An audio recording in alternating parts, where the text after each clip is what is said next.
तुलसी विवाह की कथा। वृंदा नाम की एक स्त्री थी जिसका जन्म राक्षस कुल में हुआ था। वृंदा विष्णु जी की बहुत बड़ी भक्त थी। उसका विवाह राक्षस कुल में दानव राजा जलंधर से करा दिया गया।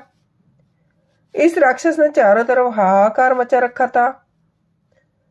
यह बेहद ही वीर और पराक्रमी था। राक्षस की वीरता का रहस्य उसकी पत्नी थी, जो पतिव्रता धर्म का पालन करती थी। पत्नी के व्रत के प्रभाव से ही वो राक्षस इतना वीर बन पाया था।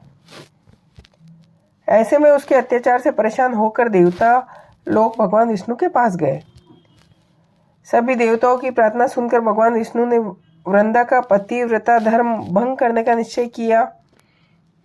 भगवान विष्णु ने जलंधर का रूप धारण किया और वे वृंदा के महल में पहुंच गए। जैसे ही वृंदा की नजर अपने पति पर पड़ी तो वह पूजा में से तुरंत उठ गई और उसने जलंधर का रूप धारण किए भगवान विष्णु के चरण छू लिए। वृंदा का पति जलंधर युद्ध कर रहा था, लेकिन जैसे ही वृंदा का सतीत्व नष्ट हुआ, उसके पति का कटा हुआ सिर उसके आंगन में आ गिरा। वृंदा सोचने लगी कि यदि सामने कटा सिर मेरे पति का है तो जो व्यक्ति मेरे सामने खड़ा यह कौन है। वृंदा के पूछने पर भगवान विष्णु अपने वास्तविक रूप में आ गए। वृंदा अपने साथ हुए इस छल से बहुत आहत हुई और उसने भगवान विष्णु को श्राप दे दिया कि आप पत्थर के बन जाओ। वृंदा के श्राप से विष्णु तुरंत पत्थर के बन गए। ये देख लक्ष्मी जी ने वृंदा से प्रार्थना की कि वे विष्णु जी को अपने श्राप से मुक्त करें। माता लक्ष्मी के अनुरोध पर वृंदा ने श्राप विमोचन किया और स्वयं अपने पति का कटा सिर लेकर सती हो गई।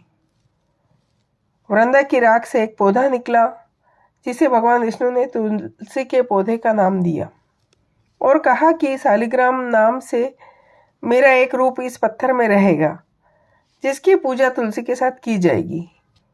भगवान विष्णु ने कहा कि मेरी पूजा में तुलसी का उपयोग जरूर होगा।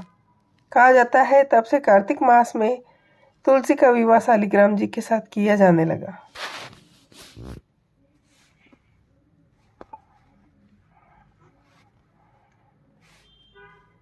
तुलसी विवाह की